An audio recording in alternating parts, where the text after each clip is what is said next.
Ассалаумағалейкум достар, сіздерге өте пайдалы қазір ақпарат айтқалы тұрмын кредит жайлы.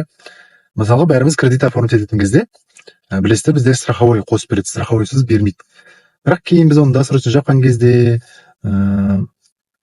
төлеп біткен кезде страховой компанияға барып, ақшаларыңызды қайтарып алуға болатынын білесіз бе? Ол қандай жағдайда страховой бізге болады? Қайтыс болып кеткен жағдайда, бір жұмысыңыздан айырылған жағдайда орнын төлеп беру үшін осындай страховой қолданылады. Ал егер сіз ондай жағдайға түспеген болсаңыздар, аман есен кредиттеріңізді жапқан болсаңыздар, онда міндетті түрде сіздерге страховойға барып, ақшаларыңызды қайтарып алсаңыздар болады. Мінекей мен қазір 3 кредитімді досрочно жапқам, әрқайсысында страховкасы болған, общий 1 миллион теңге ақша қайтарып алдым.